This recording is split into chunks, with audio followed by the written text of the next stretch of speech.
Hey, good morning, everybody. I'm PennLive opinion editor John Mysick, and it's fish story time here at the PennLive Edit Board. We're joined by Pennsylvania Fish and Boat Commission Executive Director John Arway, who's going to talk about the recent controversy surrounding his agency. So, join in. All right, John, thanks for joining us. We appreciate your coming in this morning. We normally do this one of two ways. We let our guest make a quick opening statement, kind of to set the tone for the meeting, or we can dive right into questions. Your pleasure. Okay, well, I'm John Arway, Executive Director of the Fish and Boat Commission. Been around the agency for 38 years, Director for the last 8. And when I came into the position, we had a challenge of raising revenue to meet expenses. And 8 years later, we still have the challenge of raising revenue to meet expenses. And I think that's what brings me here today, John. So you proposed a increase in fish licenses from current $6, is that? Yeah, it would be a $6 increase in order to... What is it now, and what would it go to? It's $21, it would go to $27. Okay. And that move was prompted by what? Talk a bit about that. It was the primary cost drivers are pension costs and healthcare costs that not only business and industry understand, but also state government understands, and that's why our budgets go up every year to be able to pay those costs. And we're not immune from that, even though we're an independent agency of state government. We have to raise our funds through customer sales. We don't get any general fund revenue from tax revenues, but we do have to sell. We get our revenue from fishing license sales, boat registration fees, and federal excise tax on fishing and boating equipment that anglers and boaters buy in our state. And that's how we survive. And over time, we're gradually seeing license sales decline, so we're seeing revenues decline. We're seeing expenses exponentially rise. In order to be able to pay expenses, while we've been trying to get a revenue increase, we've reduced staff from 432 down to 366. And what that's allowed us to do, personnel costs are 70% of our total budget. So that's allowed us to be able to pay these $6.2 million in extra expenses that we're seeing every year until we can convince the legislature to increase revenues. I had a question about trends in fishing. Can you talk a little bit about license sales? Are they on some kind of a curve? Are they up? Are they down? Anecdotally, I understand that license sales are way down. So can you talk about that a little bit? Sure. We peaked in license sales in 1990 at 1.2 million. And today we sell about 850,000 sales. So you can see we're on a slow rate of decline. And it's kind of symptomatic of society in general in that people used to fish for different reasons. Today we have so much competition for our time that people come and go from our sport. We call it the churn rate or attrition rate in our sales a lot more frequently than they do. Only 3 people in 100 buy a license every year for 10 years in a row in the country. So that's pretty surprising to those of us who buy one every year. But the reality of it is people don't spend as much time fishing today as they used to, and as a result they don't buy a license every year. Is that true across the country, not just Pennsylvania? Well, in states that are increasing the population, they're seeing a proportional increase in sales. States that are stable or decreasing in population are seeing either stable or decreasing sales.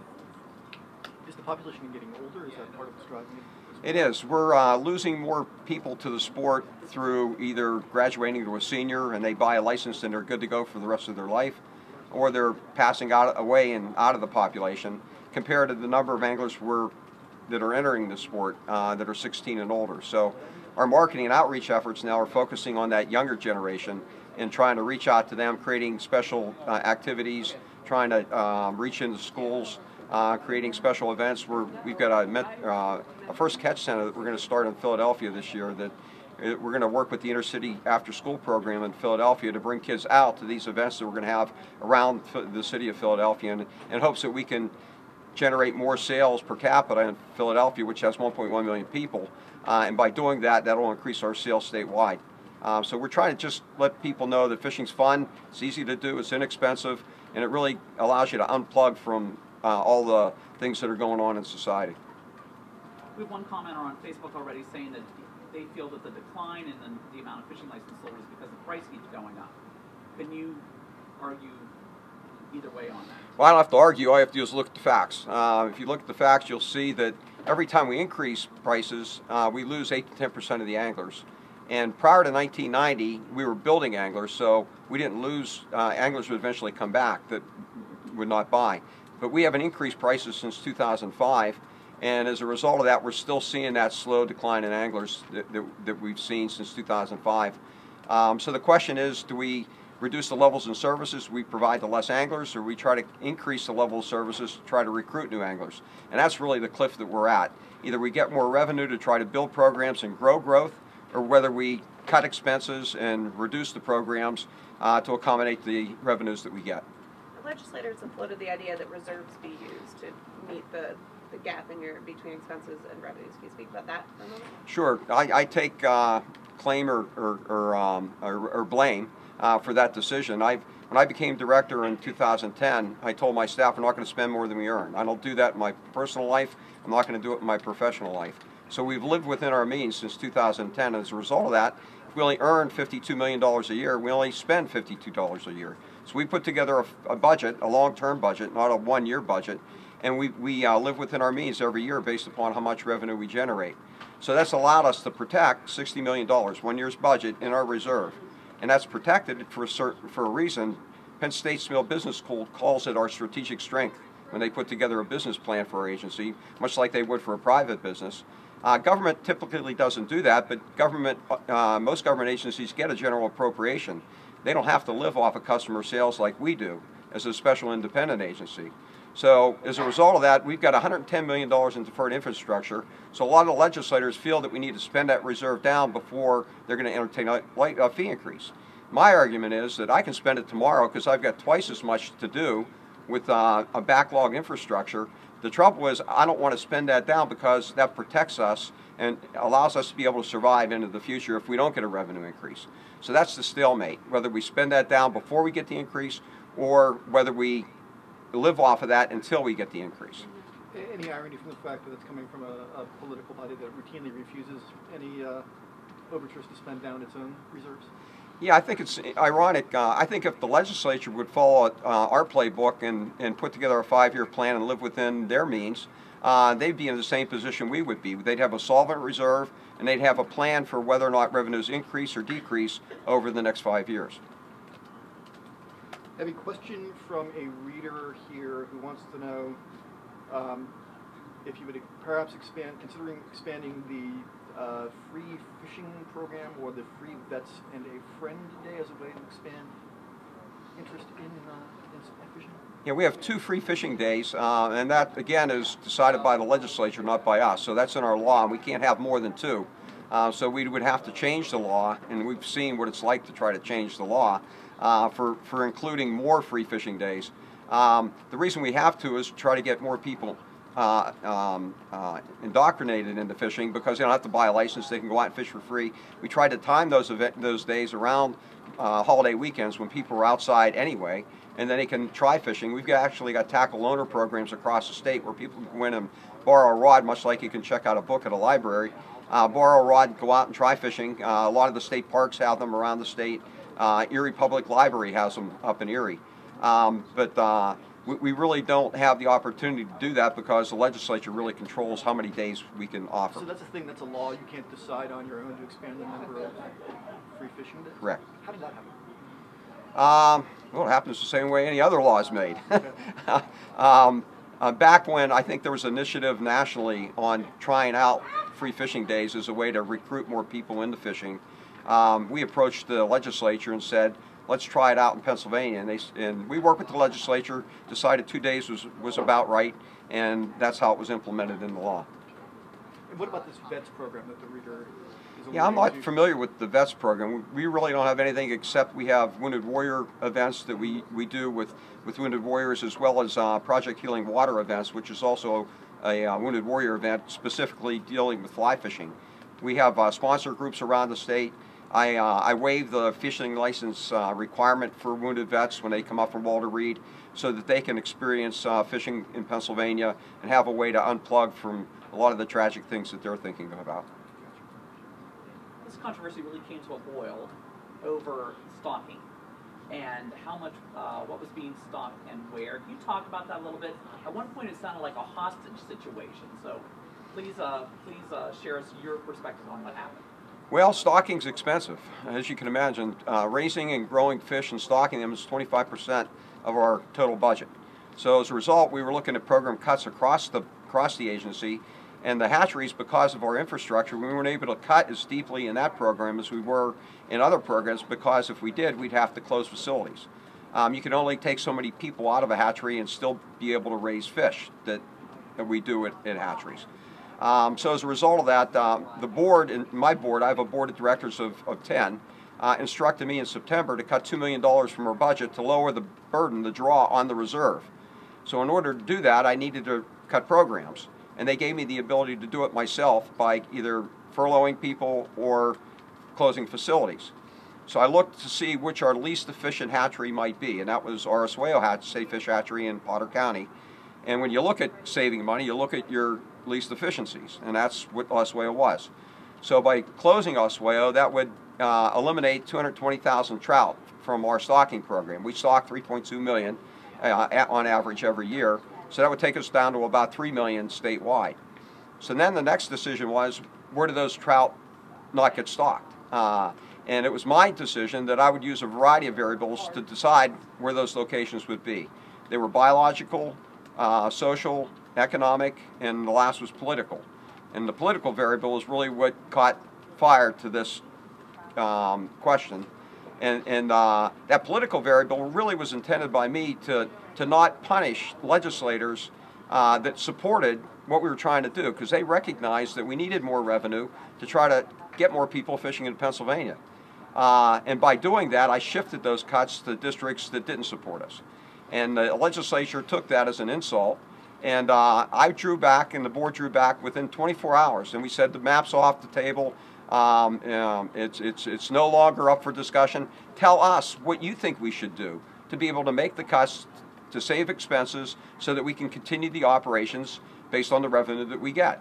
To this day, I've never got one recommendation about what we should do. I've just got plenty of complaints about what we shouldn't do. So in my opinion, does the punishment fit the crime? Well, the crime really was we said we might do something that we never did, and we're not intending to follow through on that. And the punishment is setting a term limit for me through Senate Bill 935. In a reduction in stocking of the streams, do you still stock the same number of streams? Like if you were to cut 220,000 or 240,000 trout, would you stock the same number of streams with fewer fish, or would fewer streams and lakes be stocked? Well, that goes to that formula, and if we take politics out of that formula, we look at biology, we wouldn't stock, for example, Class A trout streams. We stock some today because they support wild trout. So they still would offer wild trout fishing opportunities, but we don't need to stock them because they have wild trout. That would be one set of streams. Another set would be a social variable. Which streams get fished the most? So therefore, we would want to continue to stock those streams because they have the highest recreational use, and people spend the most money in those fishing those streams. And then we have an economic variable. Where do we save the most money by not stocking certain streams? You know, do we have to run fish all the way from Center County to Potter County to replace the fish we wouldn't stock from Oswego? Well, it wouldn't be cost effective to do that. So we have a plan based on economics, biology, and social factors that we could implement, but we're going to have to make the decision in July because that's when we have to pull the trigger on this, which is the beginning of our fiscal year. If you close Oswego, how many jobs would be lost at the hatchery? I think there's like 3 permanent jobs and a couple seasonal jobs. How many hatcheries do you have in total? We've got 14. Now the plan would be Oswego, Union City, which is a cool warm water hatchery, and then our Van Dyke Shad Research Center, which is on the Juniata River. Those would be the 3 facilities scheduled for closure with this plan. Now one of the things we're trying to do is we're trying to dig ourselves out of the hole ourselves. So we put together a list of ideas, about 50 or 60 ideas, where we can actually generate revenue either through board action or things that I can do. For example, raising the subscription of our magazine, selling advertising in our magazine. So we've got this whole list of ideas that we can do independent of the legislature that may take save some of the cuts that we might have to make. So we're going to take those ideas to the board here in April and see if we can implement some of those to lower the impact of some of these cuts on the anglers and boaters. Did you stock fewer trout this year than you did last year? We did, not because of the fact that we closed facilities or raised less fish. We had some fish kills in a couple of the hatcheries that were unexpected. So instead of stocking 3.2 million, which is our cap, we can't raise more than that because we'll violate our permits for our fish hatcheries. So our cap is 3.2 million. This year we stocked 3.15 million. only because of some of the problems we have with raising fish in the hatcheries, not because of economics. What about, have you changed where you're stocking? As far from this year, did anything change from this year compared to last year? Not in in, locations. Yeah, not intentionally. We stocked basically as many fish this year as we did the last 10 years. But sometimes we have to make adjustments based on, for example, posting. If somebody posts their property, then we take that stream off the stocking list because it's not available for public use. So we do those minor adjustments, but we didn't do any major adjustments in stocking this year. Okay, and the reason I'm asking, am I allowed to ask a question? Absolutely. You're our expert, Deb. Where I live in Perry County, my house is the spot to go on the first day of trout for our entire family. And all three of my main fishermen gave up before noon because they hadn't caught one fish in the raccoon, and had seen no one stocking. So it appeared that there was no stocking going on because these guys are avid fishermen, severely disappointed that their first day, and they're all, my husband's 55, you know, his brother's in his 50s, my father-in-law's in his 70s, and it was the worst first day of trout season they've ever had in their lives. I'm sorry to hear that. Trying to figure out what happened. Where was was there less stocking in that area of our county? I'm sorry to hear that. We had great reports from other parts of the state about success on the first day in the southeast region, which is this region. Opening day for the rest of the state is on Saturday. I had my grandkids out on Saturday for Youth Mentor Day in Center County, and they had an excellent time. They probably caught 30 or 40 fish.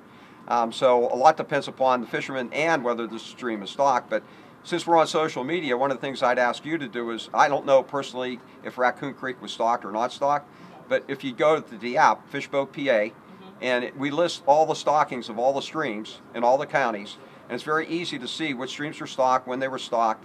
We don't really give numbers per stocking, but we have the stocking schedules online that you can check either on the Fishboat PA app or on our website. Well, one of the things I've heard is that you used to stock in multiple locations, and I think some of your stockers are volunteers, and that there's a lack of people and volunteers to help with the stocking process. So fish are being dumped in one location. Is that something that's happening? You have fewer outdoor groups or associations that are helping to volunteer to stock? There's a couple of reasons that affect how we distribute fish in the stream. One is how many people show up. Obviously, we only have a truck driver and a waterways conservation officer, so we rely on volunteers for both preseason and in-season stocking. So the less people that show up, the less we can distribute fish across a wide area.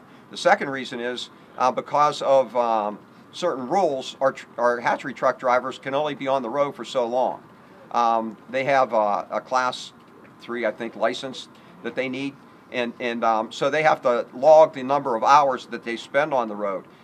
Historically, they've been able to spend more time, making more stops along the stream. Now they're on the clock, and they have to deliver the fish, so it depends on how far they have to drive from the hatchery to get there, and they only have a certain amount of time that they're allotted to be able to deliver the fish to the stream. Raccoon Creek was stocked. Thank you. I just want to make this very clear then. So in other words, you've been stocking at the same levels you're saying, despite the fact that the number of people fishing has gone down. That doesn't influence how many fish you stock.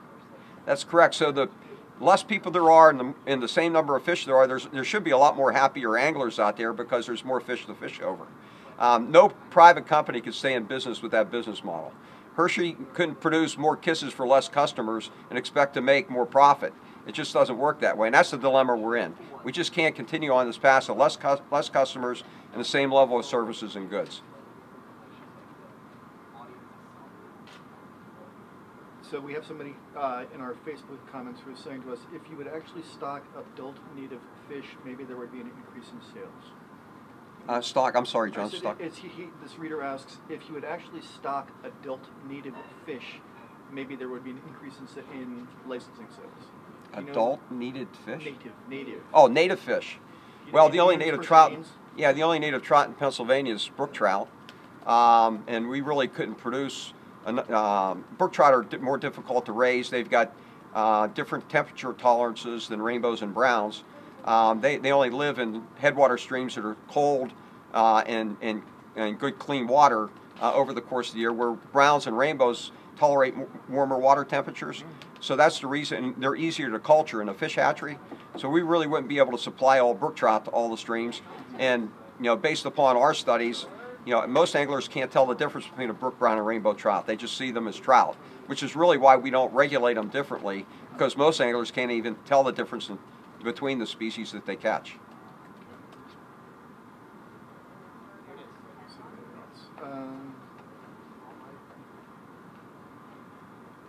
There's somebody who says Wallace Run needs fish in Center County as well.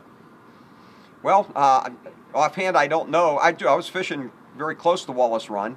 Wallace Run's a wild brook trout stream that we don't stock in the headwaters, but we stock it further downstream. I'm not sure if it's still on the stocking list or not, but again, check the website, check the app, and you can determine which streams are stocked or not stocked. One of the things we've gone away from is we've tried to make better use of the product we produce. These trout are about $2.75 a piece by the time we deliver them to the stream. So they're a very expensive product. It's no different than a commercial hatchery delivering them to your supermarket and you paying for them. That's what you use your fishing license.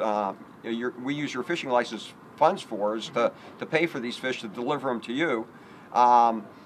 We tried not to stock on top of wild trout populations, because those wild trout populations provide a certain fishery to certain people that like to fish for wild trout, and then we have another class of anglers that just like to fish for hatchery trout. So we try to put those trout in an environment that they can live for a long part of the year, but we don't suspect more than 95% of them. We suspect 95% of them either get harvested or die throughout the course of the year. If they didn't, we'd have trout on top of trout in our streams, because we stock 3.2 million every year, and that's the reason we have to stock, is because we don't expect them to live throughout the course of a year. Aside from the viewers discussing where you're stocking trout, one asked what your reserves are used for. The reserves, again, are a rainy day fund, so they're kept. Do you dip into them? We do. We dip into them all the time. In fact, our cash flow is much different than most state agencies, because our fiscal year starts July 1st, but our funding doesn't start coming in until the following March, because of license sales when they peak for trout season. So as a result, we have to live off our reserves for 3/4 of the fiscal year to meet payroll. So we draw on the reserve for that. We also, for example, we have unsafe high hazard dams around the state that we're trying to fix and repair and replace. We just borrowed $12 million out of the reserve for Tamarack Lake up in the northwest, Crawford County. And if we didn't have that in the reserve, we wouldn't be able to fix Tamarack Lake. So we had to take a loan out of the reserve, give it to Governor's Office of Administration so they could let the bid for the contract, so they knew they had the funding to pay the contractor. And then they'll gradually reimburse us over time, because we've got federal funds and other state funds to be able to pay for that project, but they can't start the project unless they have the money. So we do that all the time. We make loans out of the reserve to do projects. So if the reserve wasn't solvent, like Penn State said, it's our strategic strength. If it wasn't solvent, we wouldn't be able to do a lot of the work that we do now. What needed to be fixed up there? We had a dam that was leaking, and it was actually, Tamarack Lake's a flood control reservoir to protect the city of Meadville from flooding. So as a result of that, we had we're going to actually, there were 2 dams there. We had 2 lakes. We're going to eliminate both dams and build a new dam to meet the current safety standards that DEP has, to make sure that Meadville is protected and angler and boaters that live in the Northwest have a place to fish. Okay, so see, now I am surprised to learn that. I didn't realize that flood control and that kind of stuff was part of your mandate. I thought it was just sort of fishing kind of broadly. Do you think most people are aware of sort of the scope, the responsibilities of your agency? Probably not. That's why it's important to have these kind of discussions in public view, because a lot of people don't realize what else we do. They just see us as, we call it the Great White Fleet when our crews go out to stock trout, or the Thin Green Line, which is our law enforcement. They're our face. in the field, and a lot of people don't understand that we really are involved in a lot more things, whether it's protecting fish or protecting people, public safety, as well as doing conservation projects for reptiles and amphibians, which are also under our purview. How many dams and flood, or how many dams does the Fish and Boat Commission maintain in Pennsylvania?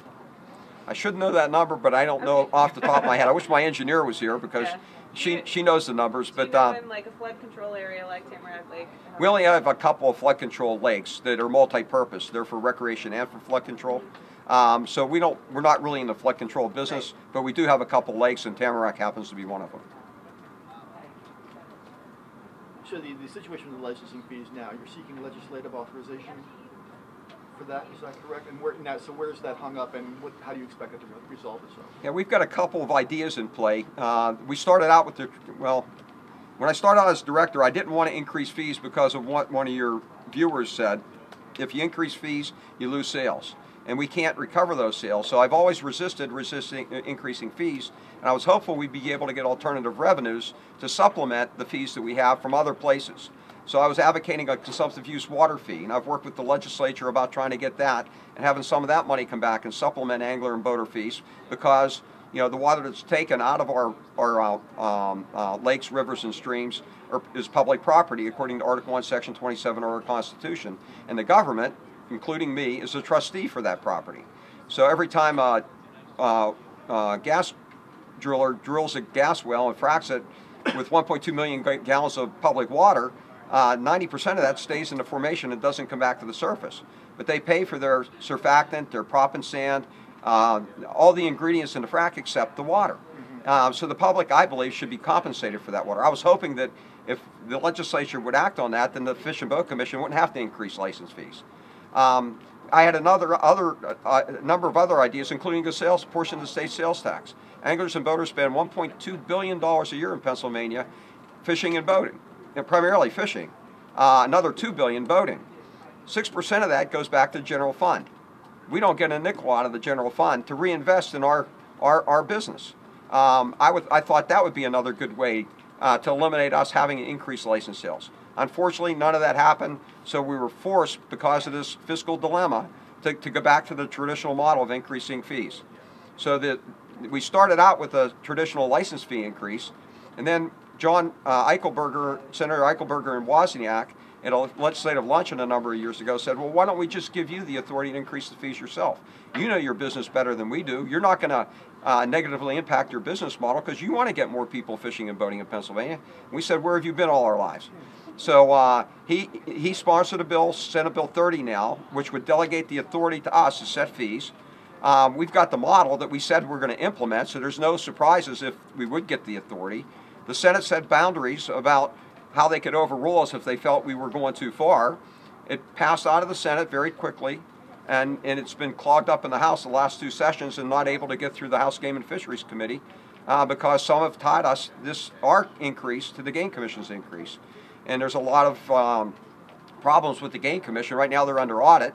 However, the Legislative Budget and Finance Committee, the legislature's own committee that audits us every 3 years, called us the most efficient and effective fish or wildlife agency in the country in the way we spend angler and boater dollars. And that's because of the way we manage angler and boater dollars and don't spend more than we earn, have a solvent reserve, and we've got a plan for the future, not just for the present. So that bill is now hung up in Game and Fisheries this It session is. as well. Is it the same bill number, or what's the new? It's Senate Bill 30. Still SB 30. Okay. And then we have two other bills, companion bills, that have the traditional license fee increase that we would implement if we would get the authority, teed up and ready to go, but those haven't moved either. Senator Brewster in the Senate has a bill, and then Representative Bill Quartz in the House has a bill to do just the traditional license fee increase, if that would be the pleasure of the legislature. Anybody else? Can you talk a little bit about the health of fish in our waterways? I feel like they're very fragile, and there are different, like, whirling disease and other incidents of fish, especially with trout. Can you just discuss the current status of health in the fish? Sure. I often say we have more waters to fish today than we did when I was a kid. And I would say that's a sign of progress for our generation. We've cleaned up more water in our generation than we have in the previous 3 generations, and that's not the fault of our parents and grandparents.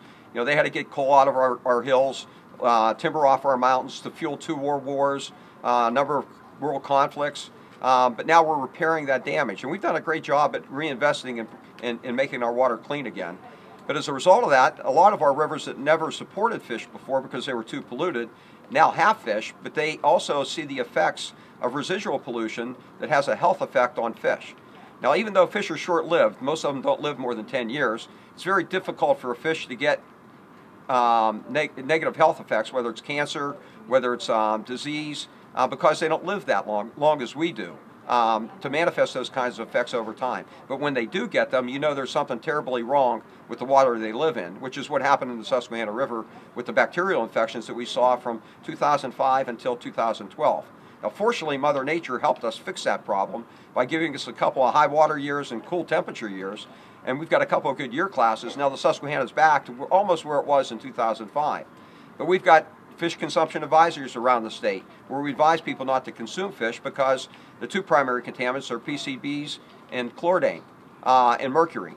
Mercury comes out of burning fossil fuels, gets in the air, and then gets rained back down on and snow melt back down onto Pennsylvania, gets accumulated in fish muscle, and we go out, we work with the Department of Health, DEP, and our staff go out and collect fish, get them analyzed in waters around the state that we think are susceptible to high levels of contaminants, and then we tell the people don't eat more than 1 fish a week, more than 1 fish a month, or don't eat fish at all, based upon the levels of contaminants we see in fish. And what regions in particular tend to be targets for this? Usually around our cities, industrialized centers, Pittsburgh, Philadelphia, big rivers.